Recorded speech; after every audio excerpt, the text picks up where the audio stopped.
말씀 같이 봅시다. 요한복음 8장 1절부터 11절 말씀입니다. 요한복음 8장 1절로 11절. 여기 찾으셨으면 다 같이 1절부터 읽습니다. 시작. 예수는 감람산으로 가시니라.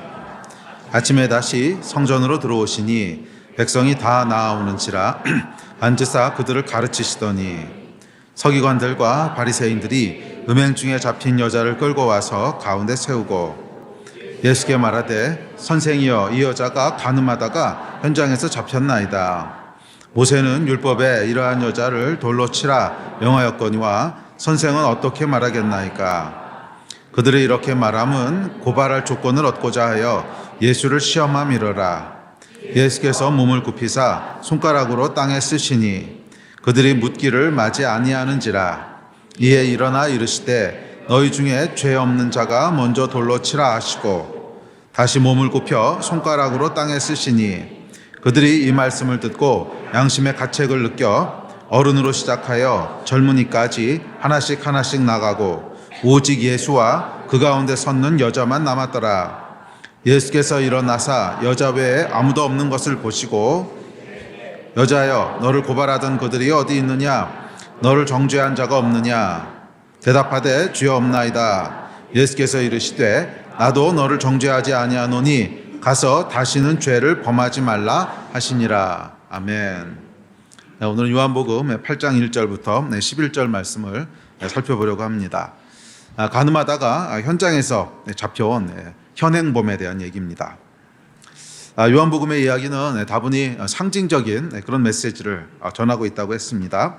자, 오늘 본문도 그렇습니다. 요한이 이 죄를 범한 한 여인의 이야기를 통해서 죄가 무엇인지 또 그 죄의 결과는 무엇인지 또 예수께서는 그 죄를 어떻게 다루시고 해결하시는지 하는 이야기들을 상징적인 메시지들을 통해서 전하고 있습니다.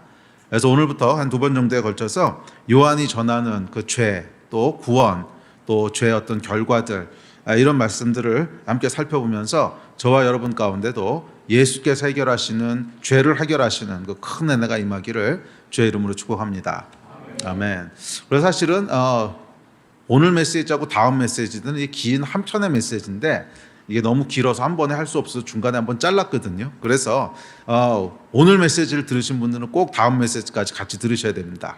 안 그러면 결론이 없다기보다는 좀 이상한 결론으로 끝날 수 있어요. 오늘은 이제 뭐 죄에 대한 죄가 뭔지 또 죄의 결과가 뭔지 뭐 이런 이야기들을 살펴볼 텐데 여기서만 메시지가 끝나면 율법주의로 이제 흐를 수가 있습니다. 근데 그게 아니고 예수께서 어떻게 그 무서운 정죄와 죄의 그런 사망의 권세들을 은혜로 이기셨는가 하는 것들이 이제 후반부에 쭉 나오거든요. 그래서 꼭 다음 주 메시지까지 같이 들으셔야 정상적으로 이해가 될 것 같아요. 자, 시작해 봅시다. 자, 죄에 대한 가르침은 요한의 이야기는 이렇게 시작됩니다. 1절과 2절입니다. 자, 시작. 예수는 감람산으로 가시니라. 아침에 다시 성전으로 들어오시니 백성이 다 나아오는지라 앉으사 그들을 가르치시더니. 자, 예수께서 성전에 들어오셔서 가르치시기 시작합니다. 자, 요한은 이 죄에 대한 이야기를 한편의 이 그림으로 시작을 하는데 그림이 어떤 그림이냐면 이렇게 아침이에요. 그러니까 어둠이 물러가고 해가 딱 떠오르는 아침인데 아침에 예수께서 성전 가운데로 걸어 들어오시는 그런 그림으로 이야기를 시작합니다. 요한이 이런 상징적인 메시지를 많이 사용한다 그랬잖아요. 계시록도 보면 이 바다에서 이렇게 짐승이 나오고 뭐 용이 등장하고 이런 거 보면 이제 그림이나 이런 이미지들을 많이 사용하는데 뭐 요한복음도 비슷합니다. 그래서 오늘 이 본문 말씀도 요한이 이제 죄에 대한 이야기를 하려고 하는데 이 죄에 대한 이야기를 한편의 그림으로, 그러니까 이게 서론이죠. 일종의 프루드인데 그 그림으로 이렇게 보여주면서 그 안에 자신의 메시지들을 전부 다 녹여내고 있습니다. 그런데 그림이 어떤 그림이라고요? 이렇게 해가 떠오는 아침인데 성전이 있고 그 성전 가운데로 예수께서 걸어 들어오셔요. 자, 이것이 요한이 우리에게 전하려고 하는 그림입니다. 아침에 성전 가운데로 걸어 들어오시는 예수님, 그것이 우리의 죄를 해결하시고 또 죄를 도말하시는 그 하나님의 능력이라는 것입니다. 자, 이 세 단어를 잠깐 좀 살펴봅시다. 자, 먼저 성전입니다. 성전인데 죄는 히브리어로 관역에서 벗어나다 이런 뜻이에요. 뭐 헬라어도 비슷한데 관역이 이렇게 있습니다. 그럼 활을 탁 쏴서 관역 중간을 딱 이렇게 해야 되는데 중간에 맞지 않고 벗어나는 거, 그게 이제 죄라고 하는 단어의 어원이에요. 그러니까 질서에서 벗어나다, 관역에서 벗어나다 이런 뜻입니다. 그러니까 죄라고 하는 것은 뭐냐면 정해진 질서가 있는데 그 질서에서 벗어나는 거예요. 정해진 기준이 있는데 그 기준에서 벗어나는 것입니다. 자, 그렇게 죄라는 단어가 성립하기 위해선 먼저 질서가 있어야 돼요. 그러니까 질서라고 하는 게 먼저 존재해야 죄라고 하는 것을 이야기할 수 있습니다. 자, 그렇다면 이 질서는 어디서 올까요? 그렇죠. 창조주께서 정하시는 거죠. 창조주께서 세상을 창조하시면서 질서를 정하십니다. 그게 창세기 1장의 얘기잖아요. 처음에 세상이 존재할 때는 땅이 어둡고 혼돈하고 질서가 없었는데 그 가운데 말씀으로 하나씩 하나씩 질서를 세워가시죠. 그것이 창세기 1장의 창조의 내용이지 않습니까? 자, 창조주께서는 질서를 정하십니다. 그러니까 질서라고 하는 것이 단순히 우리에게 주신 율법과 단순히 우리에게 주신 성경 말씀뿐만이 아니라 만물의 질서를 정하시죠. 뭐 예를 들면 지구는 365일마다 태양 주위를 한 바퀴씩 돌고 또 달이 지구 주위를 돌고 또 봄이 되면 꽃이 피고 여름이 되면 기온이 올라가고 뭐 이런 모든 질서들을, 만물의 모든 질서들을 누가 정하셨어요? 그렇죠. 창조주가 정하셨죠. 그리고 우리의 인생에 대한 질서, 삶을 살아가는 데 있어서 질서도 역시 창조주 하나님께서 정하셨습니다. 모든 질서는 누구로부터 오냐면 창조주께로부터 오는 거예요. 자, 그래서 죄는 뭐냐면 창조주 하나님이 정하신 질서를 깨고 그 질서에서 벗어나는 거예요. 창조주 하나님께서 정하신 질서를 깨고 그 질서에서 벗어나는 것이 죄입니다. 자, 하나님은 어떤 분이시냐면 질서를 정하시는 분이세요. 그러니까 질서가 따로 있고 그리고 하나님이 그 질서를 지키시는 분이 아니에요. 그러니까 사람들이 오해하는 것이 뭐냐면 선, 악이라고 하는 것이 따로 존재하고 하나님은 이 선이라고 하는 기준에 맞춰서 잘 행동하시는 분이시기 때문에 하나님은 선하시다고 생각하는 거예요. 정확히 말로 그렇게 표현은 안 해도 그런 식으로 생각을 해요. 그래서 우리가 이런 이제 그 잘못된 생각을 가지고 있기 때문에 하나님에 대한 오해를 할 때가 많습니다. 그러니까 예를 들어서 인생에 어려운 일을 당하거나 뭐 그러면 이 하나님의 선하심에 대해서 이제 오해하기 시작합니다. 아니, 선하신 하나님은 어떻게 나한테 이러실 수가 있어? 선하신 하나님이 어떻게 그렇게 충성된 하나님의 사람을 데려가실 수가 있어? 선하신 하나님이 어떻게 이러실 수가 있어? 선에 대해서 이제 의심하고 또 때로는 원망하게 되죠. 근데 왜 그러냐면 선이라고 하는 내 기준이 따로 있는 거예요. 선이라고 하는 건 이런 거야. 악이라는 건 이런 거야. 내 나름대로의 기준이 있고 이 기준에 맞춰서 하나님이 잘 행동하시고 그러시면 하나님은 선하신 분이시구나 이렇게 이해를 하고, 이 기준에서 벗어나 있으면 아니, 하나님이 선하시다면 왜 이래? 이렇게 얘기하죠. 근데 이게 완전히 잘못된 생각이라는 거예요. 이게 앞뒤가 완전히 바뀌었어요. 그러니까 하나님은 선이 따로 있어서 그 선을 행하시는 분이 아니라 선과 악을 결정하는 분이세요. 선이 뭐고 악이 뭔지를 정하시는 분이세요. 그러니까 하나님은 선한 일을 행하시는 분이 아니에요. 하나님이 행하시는 게 선한 일이지. 이해가 되세요? 하나님은 선한 일을 행하시는 분이 아니에요. 하나님이 행하시는 것을 선하다라고 부르는 거예요. 하나님은 질서를 만드시는, 질서를 정하시는 분이시고 또 선과 악을 정하시는 분이십니다. 기억하세요. 하나님은 선을 행하시는 분이 아니라 하나님이 행하시는 게 선이에요. 그러니까 하나님의 선하심에 대해서 오해하게 되는 것은 정확하게 선악과입니다. 그러니까 선악과가 뭐냐면 하나님이 정하시는 기준을 내가 부인하고 내가 선과 악을 스스로 결정하겠다는 거거든요. 그러니까 내가 정한 선과 악의 기준이 따로 있는 거예요. 알든 모르든 그걸 가지고 있는 거예요. 그리고 그 기준에 비춰서 자꾸 하나님을 판단하는 거예요. 그래서 하나님이 선하시다, 아니다, 이상하다 계속 판단하죠. 이게 뭐예요? 선악과라는 거예요. 선악과. 근데 성경에서는 그게 아니라는 거예요. 하나님이 절대 기준이세요. 그러니까 하나님이 뭔가를 행하셨어요. 그럼 우리가 이해가 안 돼도 그게 선인 거예요. 이해가 안 돼도 그게 선인 거예요. 하나님은 선을 행하시는 분이 아니라 뭐라고요? 하나님이 행하시는 것이 그 선이에요. 아멘.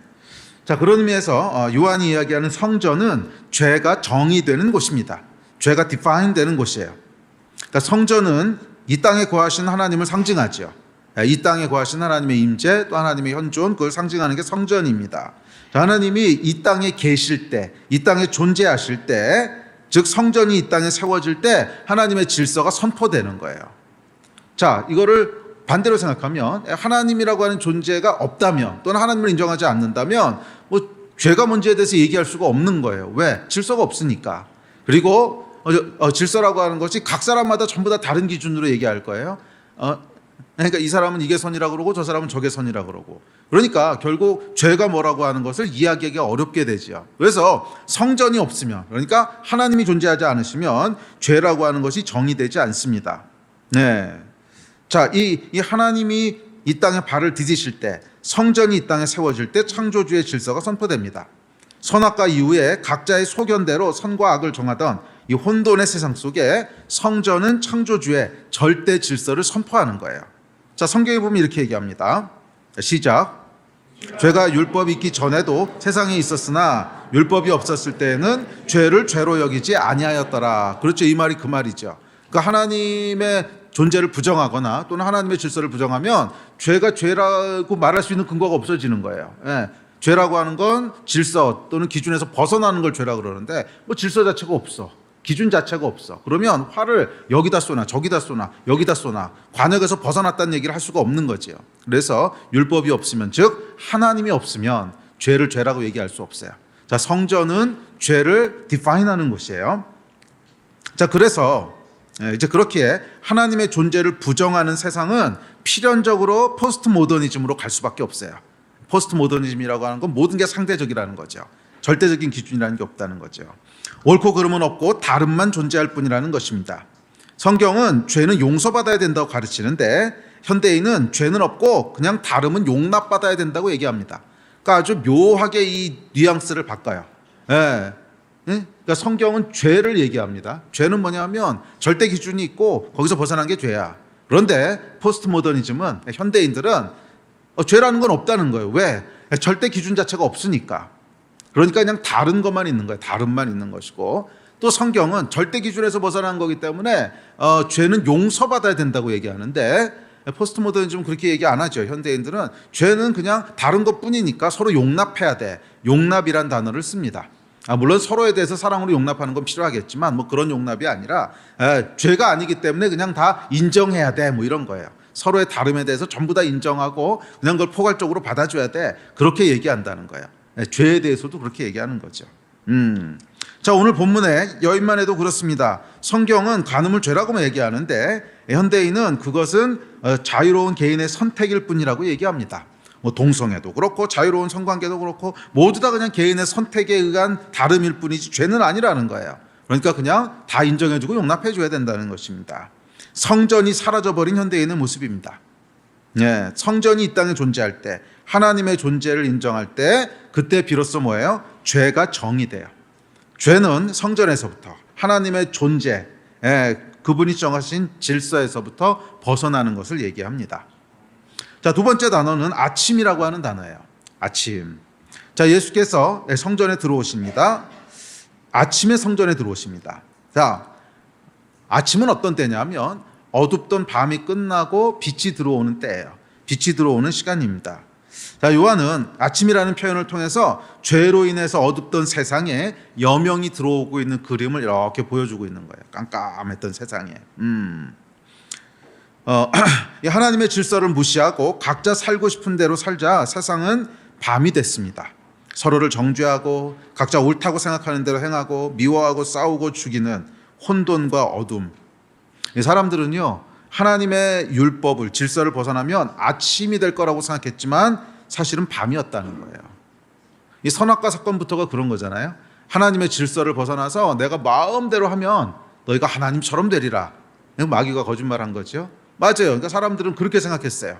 하나님이 이거 하지 말란 것도 많고 하란 것도 많고 왜 이렇게 사람을 이렇게 옥죄해?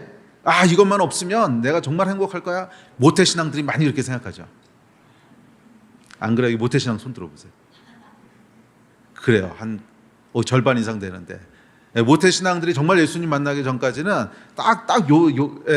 요렇게 생각하고 살아요. 하지 말란 것도 많고 하란 것도 많고, 어려서부터 엄마가 막 주일날 친구들처럼 나도 이것도 해보고 싶고 저것도 해보고 싶고, 그럼 정말 행복할 텐데. 그래서 이제 그 소심한 반란을 시작하죠. 이런 거 안 해봤어요, 모태신앙들? 주일날 이렇게 헌금 주시는데 그거 가지고 오락실 가고 이런 거 안 해봤어요? PC방이지 이런 거 안 해봤어요? 아주 소심한 반란을 꿈꾸잖아요. 모태신앙들 다 한두 번씩 해보죠. 이렇게 이거 꼭 갖다가 헌금해 그러고 부모님이 주시면은 그거 가지고 네 그러고 나와가지고 PC방 가가지고 이제 시간 보내다가 뭐 이런 거. 네, 그러니까 이 내 마음대로 하면은 행복해질 거라고 생각해서 아침이 될 거라고 생각하는데 실제로 그렇게 들어서면 어떻게 되냐면 밤이 된다는 거예요. 실제로 그렇게 들어서면 밤이 된다는 거예요. 자, 그것이 밤입니다. 하나님이 여러분 잘 살고 행복한 사람들에게 나타나서 내 질서대로 해 그런 폭군이 아니라는 거예요. 잘 살고 있으면 하나님께서 왜 이래라 저래라 하시겠어요? 그러니까 하나님께서 질서를 율법을 주신 이유는 잘 살라고 주신 거예요. 예, 모든 부모는 여러분 자녀들이 잘 살기를 원해요. 자, 그런데 뭐 자녀들이 너무 잘 살고 있고 너무 행복하고 아무 문제가 없는데 갑자기 하나님이 나타나서 가지고 그거 하지 마 이거 해 그럼 그게 이상한 거죠. 예, 그런 하나님이 아니시라는 거예요. 하나님은 좋으신 아버지세요. 예, 우리의 인생이 잘 되기를 원하고 풍성하기를 원하고 더 행복하기를 원하고 그런 분이시거든요. 그런데 왜 질서를 주셨을까요? 그렇게 잘 살라고. 그게 안 되니까. 그러니까 질서를 주신 이유는 우리를 보호하시고 우리 삶을 잘 되게 하시기 위해서 주신 거예요. 왜? 창조주니까. 세상 사용 설명서를 아시는 유일한 분이세요. 인생 사용 설명서를 아시는 유일한 분이세요. 예. 그런데 사람들이 거기서 벗어나서 지금 인생들이 망가지고 있는 거예요. 그러니까 하나님께서 잘 살라고 율법을 주신 것이지 잘 사는데 율법을 주신 게 아니에요. 차이가 아시겠어요? 잘 살라고 율법을 주시고 질서를 주신 것이지 잘 사는데 와서 질서와 율법을 주신 게 아니라는 거예요. 자, 하나님의 질서에서 벗어난 우리의 삶은 뭐예요? 밤이라는 거예요. 밤. 성경이 이렇게 얘기합니다. 시작. 피조물이 다 이제까지 함께 탄식하며 함께 고통을 겪고 있는 것을 우리는 아느니라. 자, 이게 하나님의 질서를 떠난 세상의 모습이라는 거예요. 피조물이 탄식하며 함께 고통 가운데 있다는 거예요. 그렇죠. 하나님의 질서를 벗어나면 이거라는 거예요. 탄식하며 고통 가운데 있는 거예요. 자, 죄로 인해 모든 피조물이 탄식하는 고통 가운데 있는 이 어둠 속에서 요한은 예수께서 성전으로 걸어 들어오실 때 빛이 이렇게 비춰오는 아침이 되어가는 이 모습을 이야기합니다. 뭐예요? 죄의 문제가 해결될 수 있다는 거예요. 어둠과 고통과 탄식이 해결될 수 있다는 것입니다. 언제? 예수께서 성전으로 걸어오실 때. 예수께서 성전으로 걸어 들어오실 때. 그 예수께서 하나님이 정하신 율법의 질서 속에 들어오실 때 죄가 해결됩니다. 자, 질서를 선포하고 있는 성전이 하나님의 공의와 심판을 상징한다면 예수께서는 하나님의 은혜와 사랑을 상징합니다. 그러니까 성전은 뭐예요? 질서가 있다는 거예요. 그리고 이 질서를 벗어나면 결국 망한다는 거예요. 죄의 삭은 사망이라 결국 죽는다는 거예요. 그러니까 성전은 하나님의 질서, 그러니까 공의와 그리고 그 질서를 깼을 때 주어지는 심판에 대해서 얘기해요. 그런데 예수님은 하나님의 또 다른 면을 말씀해 주시는데 그건 뭐냐면 그 하나님은 사랑과 은혜의 하나님이시라는 거예요.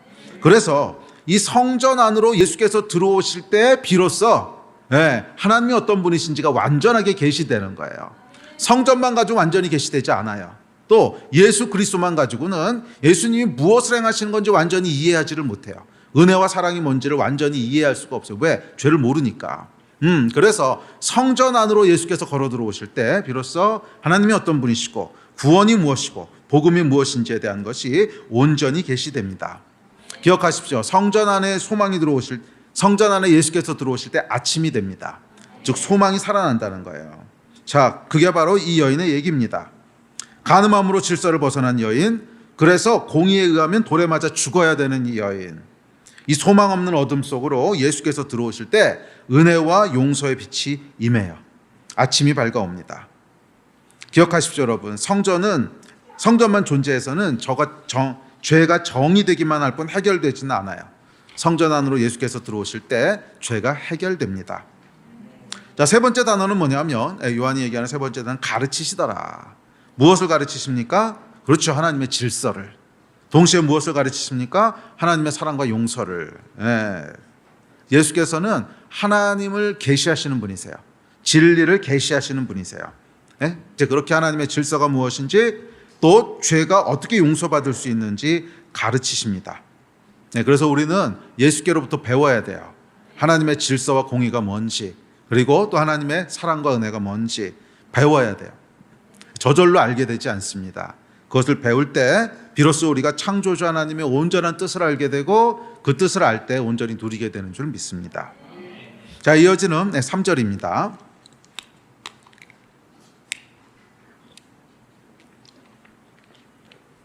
자, 3절 같이 읽읍시다. 시작. 서기관들과 바리새인들이 음행 중에 잡힌 여자를 끌고 와서 가운데 세우고. 자, 이 아침에 성전으로 걸어 들어오시는 예수님이라고 하는 그림을 제시하면서 이 뒤에 하려고 하는 이야기에 그 어떤 뭐 서론격인 프리루드 같은 그런 그림을 딱 제시하고 나서 요한이 이제 본격적인 여자의 이야기를 시작합니다. 자, 한 여인이 등장하는데 이 여인을 통해서 이제 죄에 대한 본격적인 메시지를 요한이 전합니다.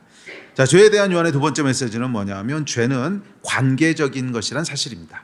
죄는 관계적이다. 자, 한 여인이 간음하다 현장에서 잡혀오죠. 이 여인의 죄명은 뭐 당연히 간음이었습니다. 자, 5절에 보면 모세의 율법에 의하면 이 사람을 죽이라고 했습니다. 그런 것으로 보아 이 간음을 저질렀던 남자나 또는 여자 둘 중에 한 명은 기혼자였어요. 그러니까 배우자가 있었다는 거예요. 자, 모세 율법을 보면 이 미혼 남녀가 성관계를 했다고 해서 죽이라 그러진 않아요.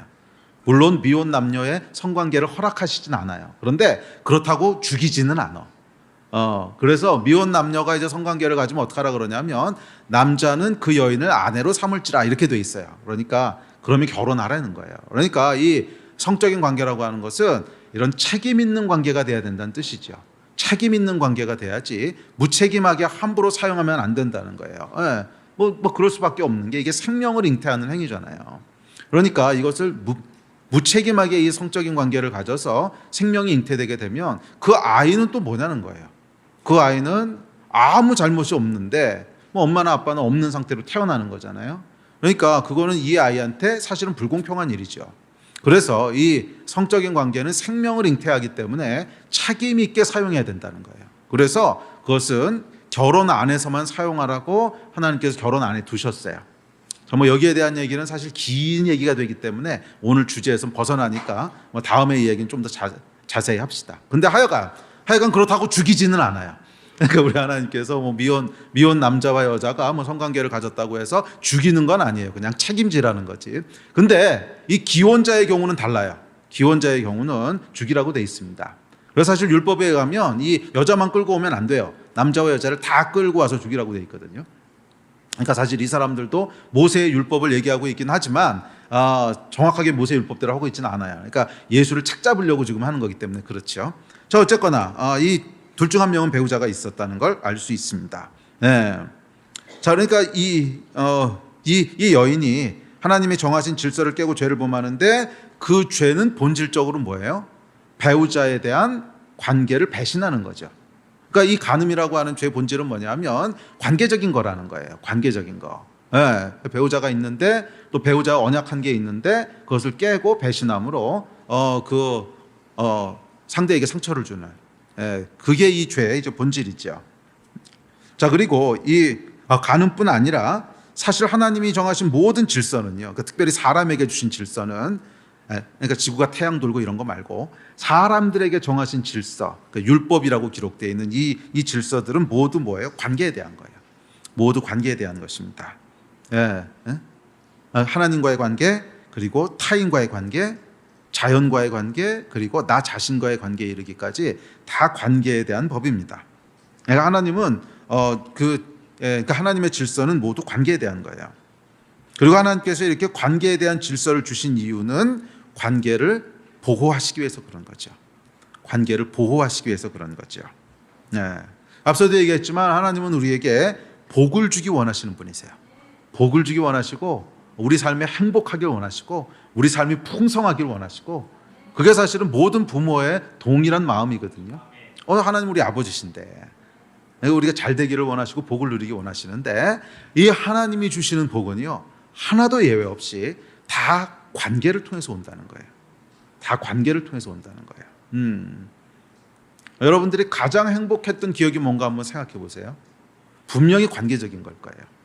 또 기대하고 있는 행복이 뭔가 생각해 보세요. 그것도 분명히 관계적인 걸 거예요. 배우자의 행복한 관계, 그렇죠? 또 자녀를 낳았을 때 기쁨, 또 뭐 친구들과 누리는 그런 것들, 다 하여간 우리의 어떤 행복과 기쁨이라고 하는 것은 다 관계를 통해서 온단 말이에요. 물론 뭐 돈을 많이 벌거나 뭔가를 성취하거나 뭐 시험에 합격하거나 그러면 잠깐은 기쁘죠. 그렇지만 그게 길게 이어지는 기쁨은 아니고, 그 잠깐의 기쁨조차도 왜 기쁜가를 좀 더 들여다보면 함께 기뻐해 주는 사람들이 있고 부러워해 주는 사람들이 있고, 그래서 기쁜 거예요. 무인도에서 여러분들이 무슨 시험에 합격했다고 보세요. 얼마나 기쁠까? 주변에 아무도 없는데 여러분들이 무슨 변호사 시험에 합격했어요. 그럼 참 기쁘겠죠. 아니란 말이에요. 그게 다 그 주변에서 함께 기뻐해 주는 사람들이 있고 또 좀 부러워해 주는 친구들이 있고, 그러니까 기쁜 거지. 그러니까 우리 인생에서 누리는 기쁨, 행복, 그러니까 하나님이 주시려고 하는 모든 복들은 다 뭐에 대한 거예요? 관계에 대한 거예요. 관계로부터 와요. 그래서 하나님께서는 이 복을 누리게 하시기 위해서 관계를 보호하는 질서를 주신 거예요. 이 질서 안에 머물러라. 이 질서 안에 머물러야 네가 복을 누릴 수 있다. 그런 거죠. 자, 그러니까 그 복은 관계를 통해서 옵니다. 하나님과의 관계, 이웃과의 관계, 자연과의 관계, 그리고 나 자신과의 관계. 이 관계들이 하나님이 정하신 질서 속에 있을 때 우리는 샬롬을 누리게 됩니다. 그러나 반대로 이 질서에서 벗어나게 되면 우리는 하나님의 보호하심에서 벗어나서 고통스러운 결과를 맞게 됩니다.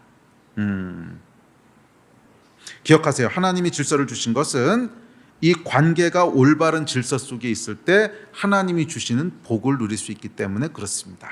아멘. 모든 죄는 그래서 관계를 파괴합니다. 자, 보세요. 살인. 그렇죠. 당연히 대상이 있죠. 또 도둑질, 거짓말, 미움, 시기, 질투, 간음. 자, 봐요. 모든 죄는 다 관계에서 오는 거예요. 다. 뭐 살인도 그렇고 거짓말도 그렇죠. 거짓말에서 속는 사람이 있는 거죠. 미워하는 대상이 있죠. 시기하는 대상이 있죠. 질투하는 대상이 있죠. 그러니까 모든 죄들은요 다 누군가의 관계가 있고 관계를 파괴하는 거예요. 그래서 죄는 대상이 반드시 있어요. 반드시 대상이 있어요. 그러니까 관계적이라고 하는 말 뜻이 그거죠. 관계적이라고 하는 말 뜻이 대상이 있다는 뜻이죠. 자, 죄는 그 관계를 맺고 있는 대상이 있어요. 그리고 그 대상은 파괴된 관계로 인해서 고통을 받습니다.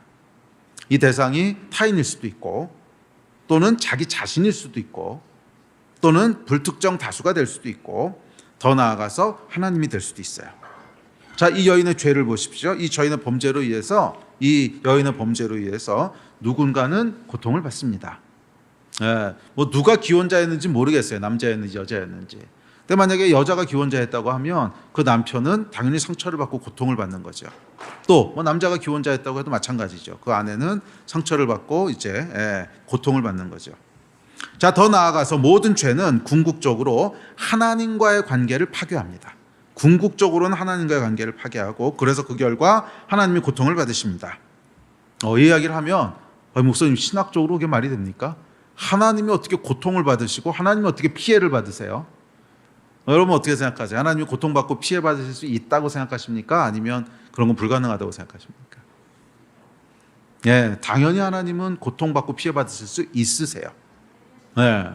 물론 그것이 물질적인 피해를 얘기하는 건 아닙니다. 뭐 하나님은 창조의 주이시고 만물의 주인이시기 때문에 뭐 우리가 물질적인 피해나 육체적인 손해를 줄 수는 없어요. 그런데 동시에 하나님은 사랑이시거든요. 자, 보세요. 자녀들이 망가지면 부모가 고통을 받죠. 자녀들이 무슨 마약을 하거나 자녀들이 망가지거나 다치거나 그러면 부모가 고통스러워하죠. 왜? 사랑하니까. 하나님은 우리 아버지시거든요. 우리는 하나님의 자녀거든. 그러니까 그 자녀들이 죄를 통해서 망가지면 당연히 아버지이신 하나님은 어떠세요? 고통을 받으시는 거죠. 그게 사랑의 속성 아닙니까? 자, 그래서 하나님은 우리의 죄 때문에 고통을 받으시고 피해를 받으세요. 궁극적으로 이 죄는 관계적인 것이고 대상이 있다고 했는데 우리의 모든 죄는, 그래서 표면적으로는 뭐 누구에게 거짓말을 하고 누구에게 살인을 하고 그럼 그 사람한테 죄를 저지른 것 같지만 궁극적으로는 그 피해가 누가 된다는 거예요? 하나님이 최종적인 피해를 입으신다는 거예요. 그러니까 모든 죄의 최종적인 피해자는 하나님이시라는 거예요.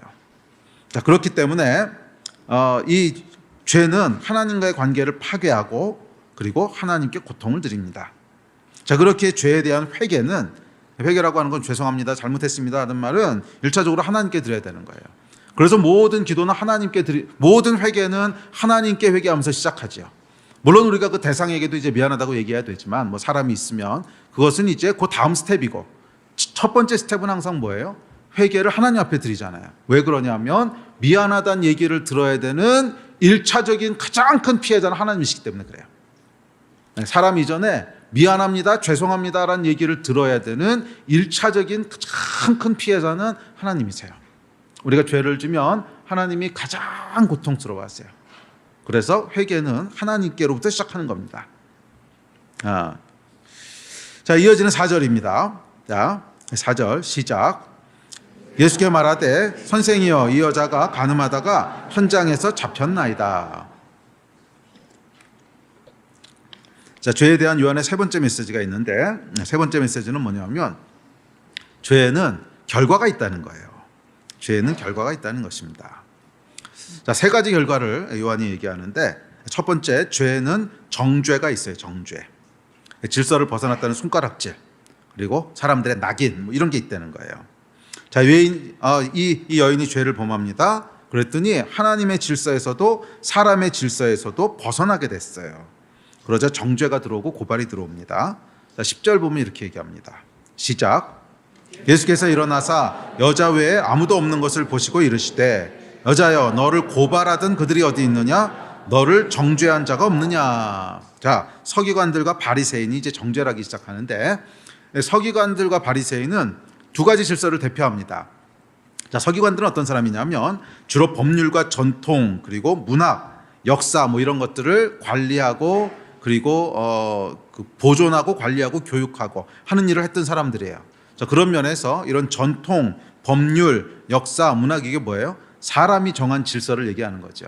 그러니까 이런 건 선한 거고 이런 건 악한 거고, 이건 해도 되는 거고 안 되는 거고, 이런 거를 관리하는 사람이었어요. 물론 뭐 그 당시 사회는 종교 사회였기 때문에 뭐 필연적으로 하나님과 종교에 대한 이야기가 들어가긴 하지만, 그래도 근본적으로는 뭐예요? 사람의 질서에 대한 걸 관리하는 사람이에요. 반면 바리새인은 어떻습니까? 그렇죠. 하나님의 율법을 지키고 관리하는 사람들이죠. 그러니까 서기관들과 바리새인의 정죄라고 하는 것은 두 가지 정죄를 얘기합니다. 세상 사람, 세상 질서에서도 벗어났으니까 세상에서도 정죄가 들어오고, 또 하나님의 질서에서도 벗어났기 때문에 영적으로도 정죄가 들어온다는 거예요. 자, 약간 정죄가 이제 들어오기 시작합니다. 정죄는 여러분 일종의 판결입니다. 너 잘못했어, 너는 나쁜 사람이야, 뭐 이런 선포죠. 예.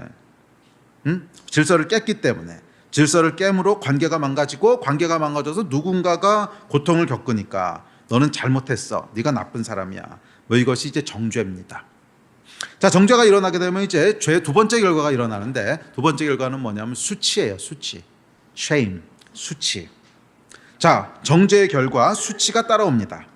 저는 본문 말씀을 보시면 현장이라는 단어와 끌고 와서 사람들 가운데 세우고라는 표현을 생각해 보세요.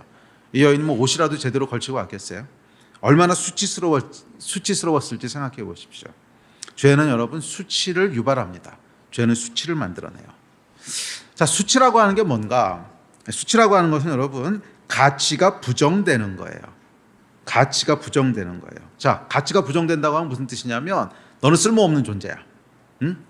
그래서 우리가 수치심을 느낀다고 하는 건 뭐냐면 나는 쓸모없는 존재야, 나는 쓰레기야, 뭐 그런 걸 느꼈을 때 드는 부정적인 감정이 있죠. 그것을 수치심이라고 그러는 거죠. 그러니까 수치는 우리가 인간으로서의 가치를 잃어버리고 가치가 무너지는 것이 수치예요.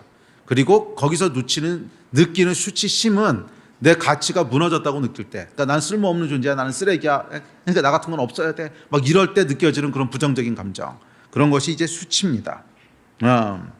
자, 그리고 죄는 우리의 가치를 무너뜨려요.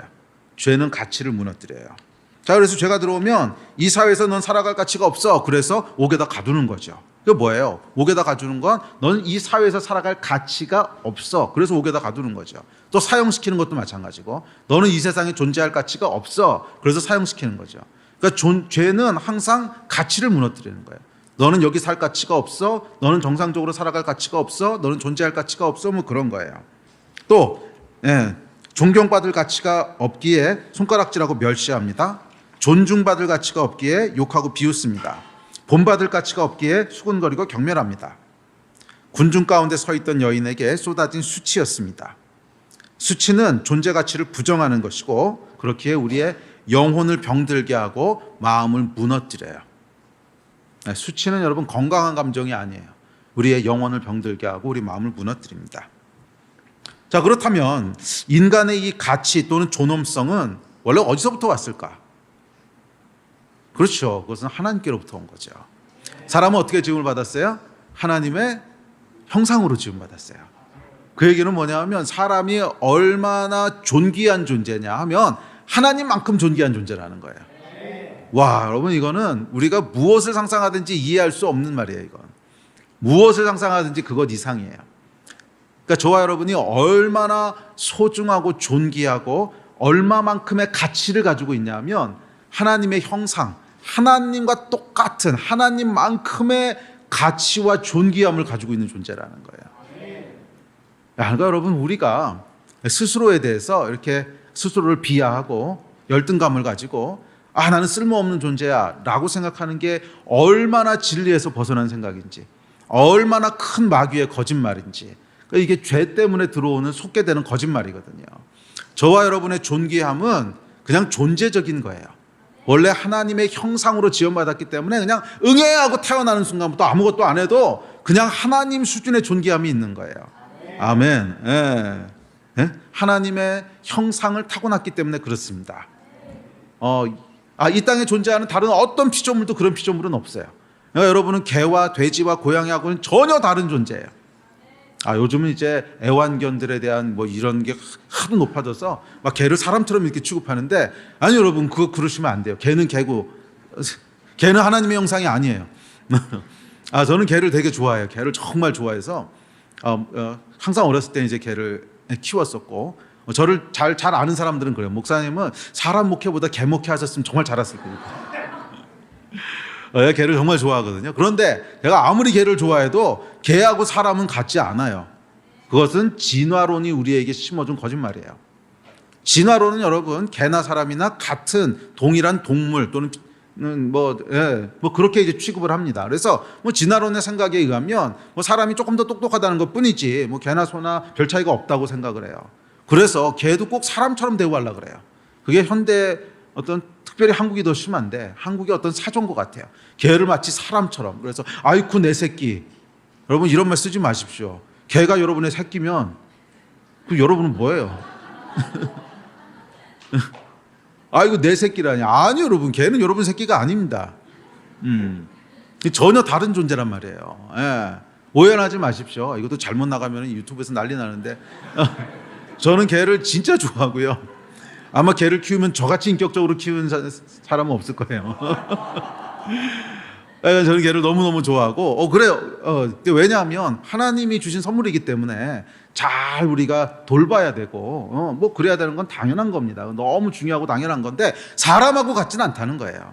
이거는 명확하게 하셔야 돼요. 사람하고 같지는 않아요. 사람은 하나님의 형상으로 지음받은 세상의 어떤 것과도 비교할 수 없는 그런 존귀한 존재인 줄 믿습니다.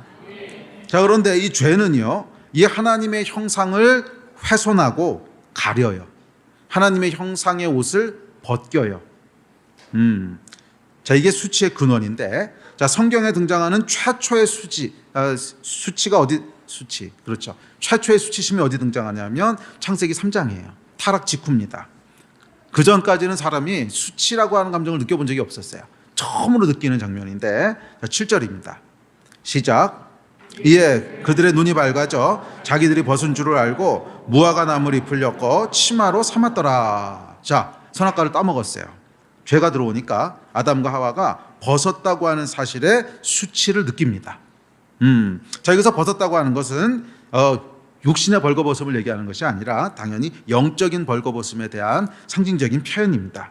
그러니까 하나님의 존귀하심, 존재 가치의 근원이 되는 하나님의 존귀하심이라고 하는 옷을 입고 인간은 태어났다는 거예요.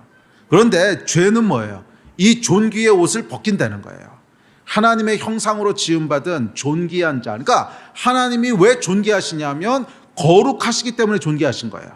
그러니까 죄하고는 함께 하실 수 없다는 그 하나님의 거룩하신 속성이 존귀와 가치를 만들어낸 거예요. 그런데 죄가 들어오는 순간 하나님의 존귀의 옷을 입고 있던 인간이 죄로 말미암아 하나님의 존귀의 옷이 벗겨지는 거예요. 그러니까 죄와 하나님의 거룩함이 함께 할 수 없으니까 하나님의 존귀의 옷이 벗겨지는 거예요. 그래서 수치심을 느끼기 시작합니다. 벌거벗었음에 수치심을 느끼기 시작하는 거예요. 죄로 인해 사람을 덮고 있던 하나님의 존귀함이라고 하는 옷이 벗겨지자 인간은 존재의 가치와 존엄성을 상실하고 그로 인해 수치심을 느끼게 됩니다.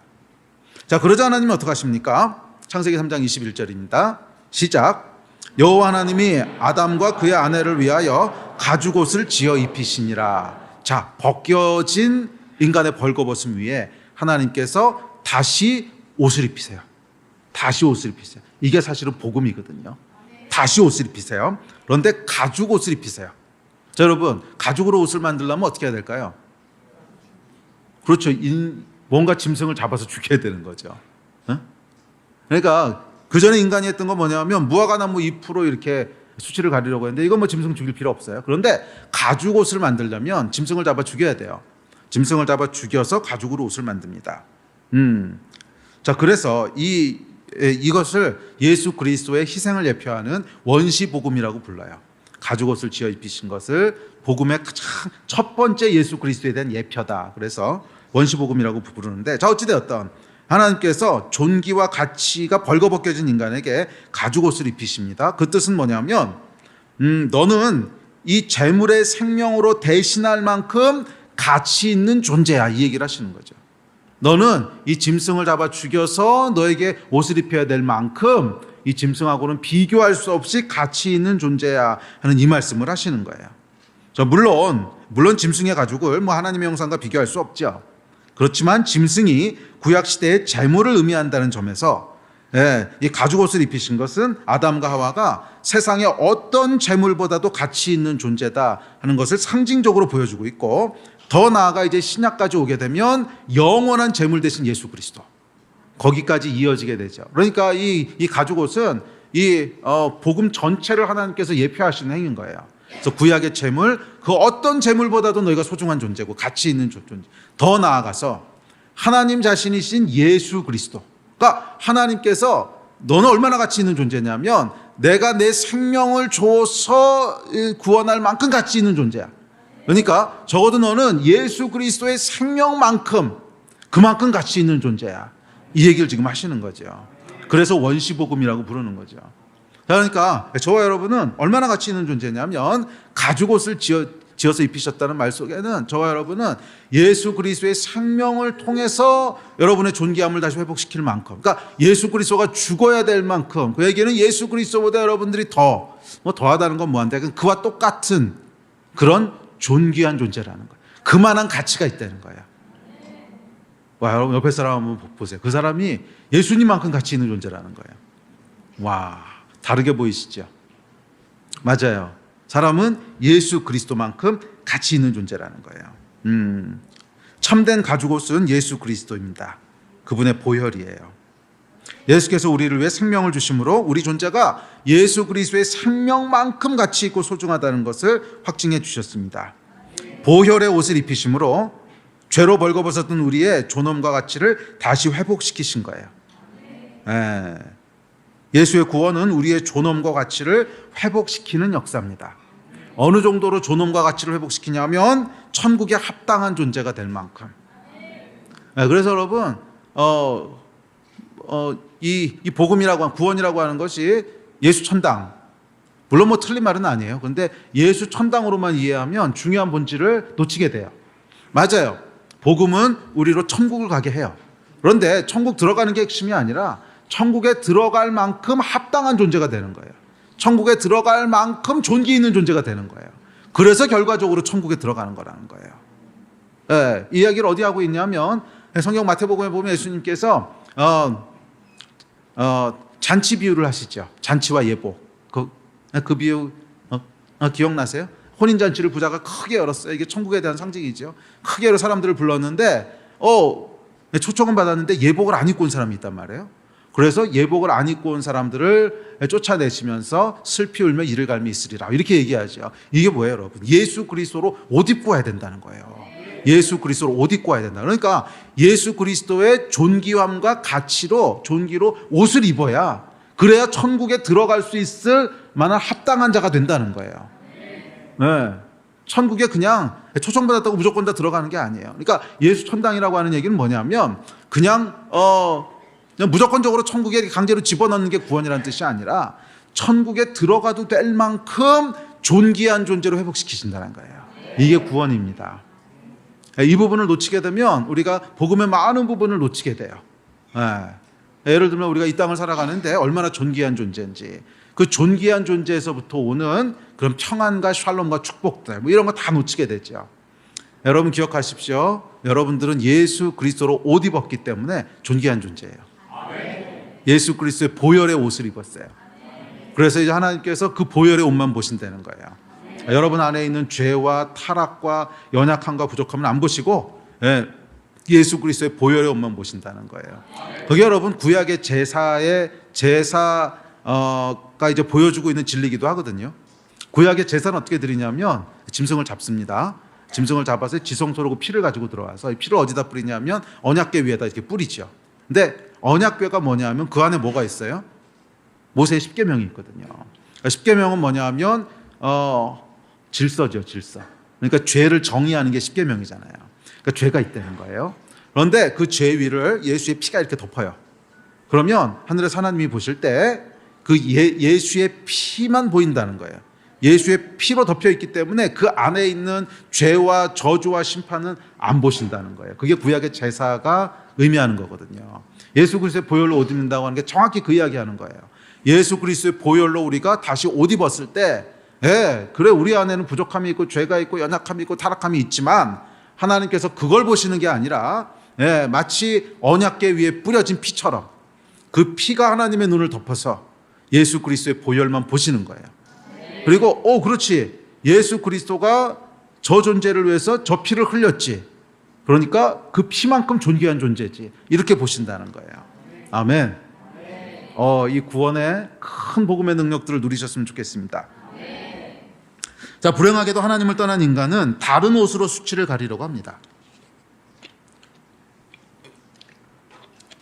창세기 3장 7절에도 보면 무화과나무 잎으로 수치를 가렸다 그래요. 다른 옷으로 수치를 가리고 그 존재 가치를 증명하려고 힘씁니다. 명품 옷, 명품 가방, 돈, 명예, 성공, 능력, 학위, 외모, 도덕성 뭐 이런 거, 이런 무화과나무들을 잔뜩 가져다가 자기 몸을 가리는 거죠. 그런데 여러분 사실은 말이에요, 그런 무화과나무는 가려지지도 않고요. 어차피 다 보여요. 어차피 다 보이고, 그리고 사실은 좀 더 본질적으로는 존재 가치라고 하는 건 증명할 필요가 없어요. 우리의 가치는 하나님의 형상으로부터 주어지는 존재적인 가치고요, 선험적인 가치예요. 그러니까 증명하거나 획득하는 게 아니라는 거예요. 그냥 태어날 때부터 가지고 태어나는 가치예요. 태어날 때부터 여러분들은 존귀한 존재예요. 자, 그런데 죄로 인해서 그 존귀함과 가치를 잃어버린 인간은 끊임없이 다른 무언가로 옷 입어서 존귀를 증명하고 획득하려고 합니다. 그리고 이 존귀를 증명하려는 시도에서 실패하면 또 역시 수치를 느낍니다. 자, 그렇기 때문에 이 수치의 근원은 두 가지인데 죄와 실패예요. 죄와 실패. 뭐 사실은 비슷한 개념인데, 죄가 본질적으로 우리 수치를 일으킨다면 실패는 그것을 가리려는 걸 실패하는 거죠. 그래서 자기의 죄로 인한 수치가 더 적나라하게 드러나 보이게 되는 것, 그것이 수치의 근원입니다. 기억하세요 여러분, 수치를 가리는 변치 않는 유일한 옷은 예수 그리스도의 보혈의 옷밖에 없어요. 아멘. 그래서 성경은 정말 여러 곳에서 예수 그리스도로 옷 입으라고 얘기합니다. 그중 몇 구절만 찾아볼까요? 자, 시작. 오직 주 예수 그리스도로 옷 입고 정욕을 위하여 육신의 일을 도모하지 말라. 너희가 다 믿음으로 말미암아 그리스도 예수 안에서 하나님의 아들이 되었으니 누구든지 그리스도와 합하기 위하여 침례를 받은 자는 그리스도로 옷 입었느니라. 뭐 성경에는 이 두 구절 말고도 정말 여러 군데에서 그리스도로 또는 예수로 옷 입으라고 얘기합니다. 예수로 옷 입는다는 게 뭐예요? 잃어버린 하나님의 형상과 존귀함을 다시 입는 거예요. 예수의 보혈로 말미암아, 그렇죠, 보혈로 그 존귀함을 획득하셨어요. 내가 내 생명을 내어줄 정도로 소중한 존재야. 그래서 보혈로 이미 존귀함을 획득하셨거든요. 그것을 뭐예요? 믿음으로 내가 입는 거예요. 믿음으로 내가 입는 거예요. 그러므로 여러분, 인간의 노력이나 인간의 성취함은 다 무화과 나무 잎이에요. 그거는 우리 수치가 절대로 해결되지 않습니다. 예, 우리의 수치를 해결한다고 할지라도 그냥 짐승 수준의 수치예요. 개보다 좀 난 존재 좋으시겠어요? 돼지보다 좀 난 존재 좋으시겠어요? 아니 여러분, 사람은 그런 존재가 아니라 하나님과 같은 수준의 존귀함이 있거든요. 무화과 나무로는 개보다 난 존재라고 하는 걸 증명할 수는 있어요. 왜? 개는 무화과 나무를 엮어서 옷을 만들지 못하거든. 응? 손이 있으니까 개보다 좀 난 존재가 될 수 있을지 모르지만 하나님의 존귀함하고는 전혀 다른 얘기지요. 무화과 나무 잎으로는 절대로 여러분의 수치를 가릴 수가 없어요. 그냥 개보다 좀 난 존재. 오직 예수 그리스도의 보혈의 옷. 하나님이신 분이 그의 생명을 주셨어. 왜? 우리를 위해서. 그 얘기는 우리의 생명이 그분 생명만큼 그 이상으로 소중하다는 뜻이잖아요. 그 존귀함을 획득하는 것은 믿음으로 보혈의 옷을 입는 것밖에 없어요. 네. 자, 옷을 입는 행위가 뭐라 그랬어요? 갈라디아 3장 26절에 보면 믿음으로라고 그랬어요. 믿음으로 그리스도의 옷을 입는 거예요. 네. 하나님이신 분이 예수 그리스도가 하나님이신 분이시고 그분이 우리를 위해서 죽으셨고 그래서 우리가 그분의 의를 옷 입는다 하는 것을 믿는 거예요. 그것을 믿을 때 우리가 존귀의 옷을 입게 되는 줄 믿습니다. 이게 구원이에요. 이게 구원이에요. 아멘. 자, 뒤에 세 번째 결과가 있습니다. 세 번째 결과는 형벌입니다. 형벌. 자, 죄가 여러분 수치를 가린다. 죄가 수치를 가져온다고 하는 것에 대표적인 말씀이 누가복음 15장 탕자의 비유입니다. 탕자의 비유를 보면 하나님의 보호하심이 있잖아요. 그러니까 질서는 이제 보호하심이 있죠. 질서 보호하심이 있는데 아들이 그 보호하심을 싫다고 그러고 떠나요. 내가 그 돈 마음대로 쓰겠습니다. 그래서 떠나서 결국 어떻게 되죠? 결국 돼지와 함께 자고 돼지 우리에서 돼지가 먹는 주엄나무 열매를 먹으면서 이게 뭐예요, 여러분? 존귀함을 다 잃어버린 거죠.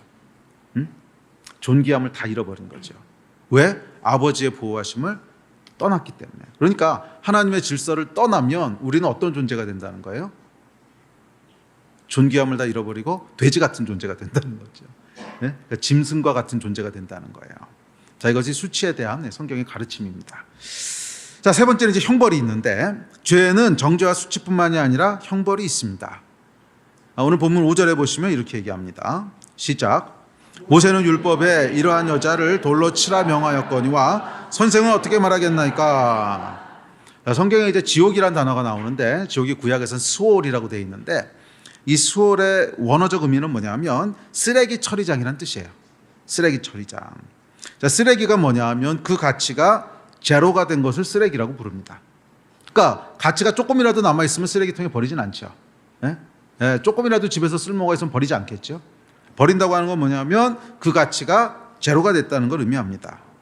죄는 우리 가치를 0으로 만들어 버린다는 거예요. 제로로.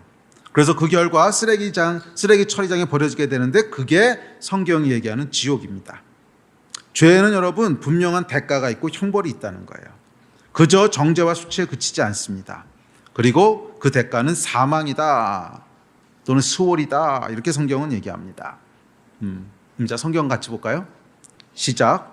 죄의 삭은 사망이요 하나님의 은사는 그리스도 예수 우리 주 안에 있는 영생이니라. 죄로 인해서 여러분 이 여인은 죽음의 위기에 몰렸습니다. 또 죄로 인해서 아담과 하와는 에덴에서 쫓겨났고요. 죄로 인해서 가인은 평생을 두려움 속에서 유리방황했습니다. 죄로 인해서 삼손은 비참한 최후를 맞았고 죄로 인해 사울 왕은 폐위됐지요. 심지어 다윗조차도 죄로 인해 큰 고통을 맛봅니다. 죄로 인해 이스라엘은 나라를 잃고 70년간 포로로 살아야 됐고 죄로 인해 가룟 유다는 사도의 직을 잃어버리고 스스로 목숨을 끊습니다. 죄로 인해서 아나니아와 삽비라는 생명을 잃었고 죄로 인해서 인류는 지옥으로 향합니다. 죄는 여러분 형벌이 있습니다. 아멘. 우리 예배팀 앞으로 나오십시오. 죄에 여러분 형벌이 있다고 하는 얘기는 하나님께서 뭐 이런 죄 졌으니까 너 벌 받아 이런다는 뜻은 아닙니다. 그런 뜻은 전혀 아니에요. 죄로 인한 형벌이라고 하는 것은 무엇을 생각하시면 되냐면 아까 생각했던 누가복음 15장에 나오는 둘째 아들 생각하시면 돼요. 보호하심을 벗어난 거죠. 보호하심을 벗어난 거죠. 아버지는 뭐예요? 네가 보호하심을 벗어났어? 에라 벌이나 받아라 이런 게 아니었어요. 아버지는 끝까지 이 아들을 너무너무 사랑하시고 막 돌아오니까 잔치를 베푸시고 그러잖아요. 하나님이 우리에게 형벌을 주시는 분은 아니세요. 그런데 죄에는 형벌이 있다고 하는 건 뭐냐면 그냥 결과예요. 결과. 그러니까 이거를 제일 잘 이해하기 위해서는 유기견들 이해하시면 조금 이해가 돼요. 제가 개를 너무 좋아하거든요. 이 개는 말이에요, 원래 주인의 보호 아래서 잘 자라면 건강해요. 그리고 행복해요. 그래서 뭐 산책도 자주 시켜주고, 병원도 데리고 가고, 또 먹을 것도 잘 주고, 그러면 아주 행복한 견생을 누립니다. 건강하고 행복하고 표정도 밝고 막 그래요. 그런데 얘가 어느 날 집을 나가서 유기견이 되면 어떻게 되죠? 그러면 막 뭐에 물어 뜯기고, 뭐 교통사고 나가지고서 이 하반신 마비돼서 질질 끌고 다니고, 뭐 그런 영상들 보셨어요? 제가 개를 너무 좋아하다 보니까 막 그런 영상들 보는데, 걔가 막 교통사고 나가지고 하반신이 안 돼, 그러니까 다리 두 개를 막 질질 끌고 다니고 온 몸은 다 욕창이 나가지고서 막 이게 비참하잖아요. 그게 뭐예요? 보호하심을 벗어난 모습이죠. 주인이 여러분 그 개를 저주하고 형벌을 줘가지고 그렇게 된 게 아니잖아요. 주인이 쫓아다니면서 허리 부러뜨리고 이런 거 아니잖아요. 그냥 보호하심을 벗어났더니 형벌이 기다린 거죠. 죄가 똑같습니다. 죄는 우리가 죄를 벗어났기 때문에 하나님께서 벌을 주신다는 게 아니에요. 하나님 그런 분 아니세요. 정확하게 누가복음 15장에 보면 아버지는 오늘이 될까 내일이 될까 둘째 아들 돌아오기만을 기다리고, 돌아오면은 버선발로 뛰어나가서 끌어안고 환영하는 아버지시지 벌 주시는 아버지는 아니세요. 그런데 벗어나는 것 자체가 형벌이에요. 벗어나는 것 자체가 보호하심 밖으로 벗어났기 때문에 비참한 탄식하고 고통스러운 그런 삶을 살게 된다는 거예요. 기억하십시오. 죄에는 형벌이 있습니다. 자, 말씀을 마무리합시다. 그러면 이 죄 문제를 도대체 어떻게 해결할 수 있을까? 이건 이제 다음 시간에 할 겁니다. 그런데 뭐 다음 시간 일주일 사이에 시험 드시는 분이 있을지 모르니까 간략하게 얘기하고 우리 다음 시간에 본격적으로 봅시다. 죄에 대해서 예수님 뭐라 그러시냐 하면 딱 두 가지 말씀하세요. 11절에 보면 예수께서 이르시되 나도 너를 정죄하지 아니하노니 가서 다시는 죄를 범하지 말라. 이게 예수께서 이 여인에게 하셨던 말씀이에요. 자, 여기 보면 두 가지를 말씀하세요. 첫째, 나도 너를 정죄하지 않아. 하나님의 은혜와 사랑을 선포하세요. 그와 동시에 다시는 죄를 범하지 마. 죄와 싸우라는 거예요.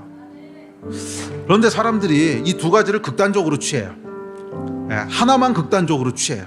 그래서 다시는 죄를 범하지 말라, 이것만 극단적으로 취하게 되면 율법주의자가 됩니다. 거기는 자유함도 없고요. 그렇게 하는 신앙생활은 계속 고민이고 고통이고 죄책감이고 죄와 그냥 싸우기만 하는 거예요. 이건 자유함이 없어요. 근데 하나님 원하시는 거 아니에요. 반대로 이쪽 나도 너를 정죄하지 아니하노니, 이것만 극단적으로 취하면 죄를 져놓고도 그냥 은혜래. 이건 더 심각해져요. 더 심각해지는 게 뭐냐면 더 심각한 건 없어요. 둘 다 심각한데. 그러니까 이건 또 뭐냐면 아무리 죄를 져도 그냥 하나님 앞에 나가면 오케이라는 거야. 이것 때문에 여러분 기독교가 조롱당하고 있는 거 아닙니까? 과거에 밀양이라고 하는 영화부터 시작을 해서 요즘 나오는 모든 미디어에서 기독교를 조롱하고 까는 게 다 이거 가지고 까거든요. 죄는 죄대로 다 줘놓고 진짜 나쁜 놈인데 그냥 교회 가서 하나님 앞에 할렐루야 하면 용서받아도 끝났다는 거예요.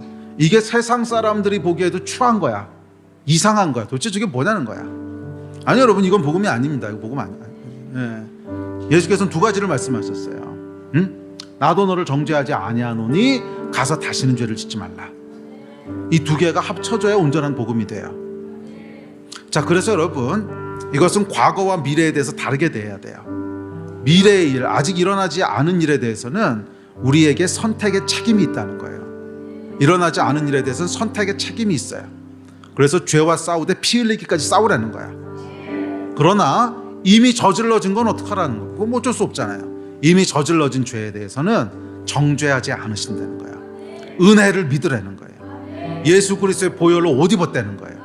그리고 미래에 다시 쓰러지더라도 다시 보혈의 옷을 입혀주실 거라는 거예요. 그러니까 너희가 죄책감과 또는 그런 고통 속에서 싸우지 말고 자유함으로, 기쁨으로 하나님 섬기라는 거예요. 그 모든 죄에 대해서는 하나님이 도말하시고 은혜로 덮으신다는 거예요. 나도 너를 정죄하지 아니하노니. 그러나 미래의 죄에 대해서는 가볍게 생각하지 마십시오. 우리의 선택이에요. 그리고 미래의 죄를 짓더라도 결국 용서는 해주실 거예요. 그렇지만 기억하세요. 죄의 결과는 항상 남아요. 잘 생각해 보세요. 이 여인의 경우에 맞아요. 예수께서 용서해 주셨어요. 나도 너를 정죄하지 아니하노니 다시 존귀케 해주셨어요. 그렇지만 만약 이 여인에게 남편이 있었다면 남편과의 관계가 회복됐을까요? 그거 쉽지 않죠. 그거는 흔적으로 남는다는 거예요. 죄가 그렇다는 거예요. 죄가 아까 말씀드렸듯이 관계적인 거기 때문에 나만 해결됐다고 해서 끝나는 게 아니에요. 이 사람 문제도 있단 말이에요. 실제로 죄 때문에 고통당한 사람이 있단 말이에요. 이거는 내가 어떤다고 해결될 수 있는 문제가 아니거든요. 그럼 그 사람하고 하나님 사이에서도 해결이 일어나야 되는 건데, 그래서 여러분 죄는요 가볍게 생각하면 안 돼요. 죄는 가볍게 생각하면 안 돼요. 그 죄로 말미암은 결과들이 남아요. 하나님이 용서 안 해줘서 남는 게 아니고 그것은 그냥 죄의 속성상 남아요. 죄는 관계적인 거기 때문에 누군가 관계에서 피해를 보고 고통을 당한 사람이 있기 때문에 그것은 어쩔 수 없이 남게 돼 있어요. 그러므로 여러분 죄로 인해서 여러분의 인생을 옥죄지 마세요. 이 죄는 말이에요 정말 너무 멋지고 화려한 아주 존귀한 그런 그 도자기가 있는데, 유리로 만든 정말 값을 헤아릴 수 없는 명품 도자기가 있는데, 죄는 뭐냐면 이렇게 흠집내는 거랑 똑같아요. 툭 흠집내고 여기 툭 깨뜨리고 저기 툭 깨뜨리고, 그래서 하나 깨질 때마다 가치가 툭툭 떨어지는 거예요. 뚝뚝. 그러면 여러분 죄를 가볍게 여기지 마세요. 그러나 동시에 죄책감의 노예는 되지 마세요. 어쨌거나 하나님께서 우리의 모든 정죄로 인한 죄책감과 수치로 인한 수치심을 예수의 보혈로 다 옷 입히세요. 이 이야기 이제 다음 주에 좀 더 합시다. 자, 그 믿음을 가지고 우리 하나님이 주시는 복을 다 누린 여러분 되시기를 바랍니다. 우리 일어나서 같이 기도합시다.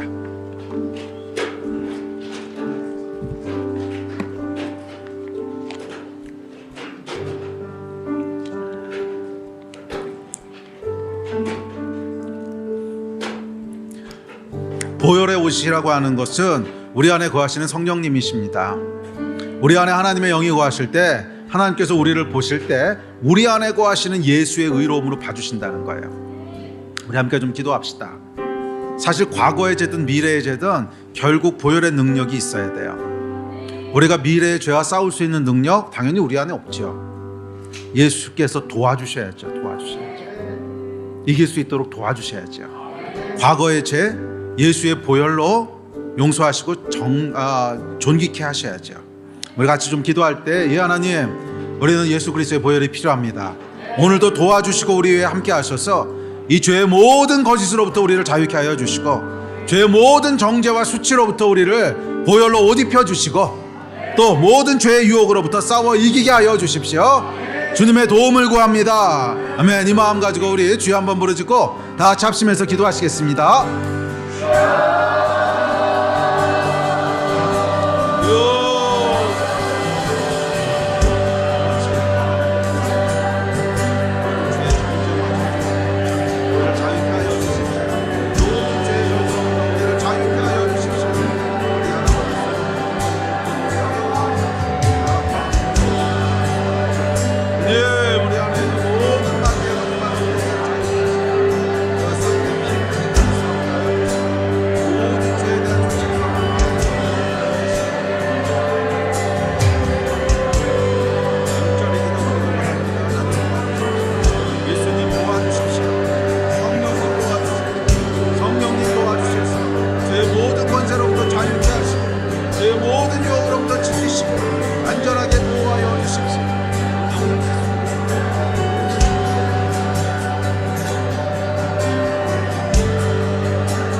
죄에서 자유를 얻게 하는 보혈의 능력, 주의 보혈, 시험을 이기고 승리하니 참 놀라운 능력이로 주의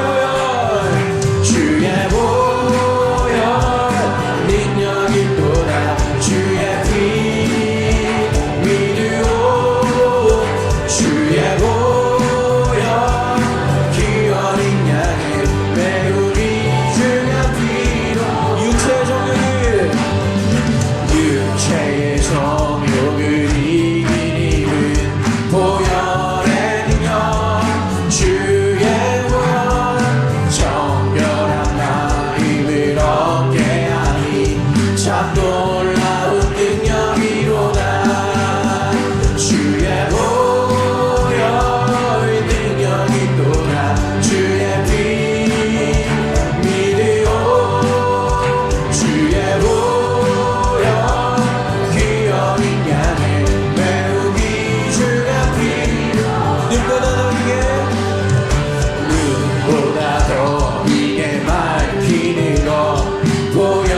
주의 보혈 능력 있도다 주의 피 믿으오 주의 보혈 그 어린 양의 매우 귀중한 피로 주의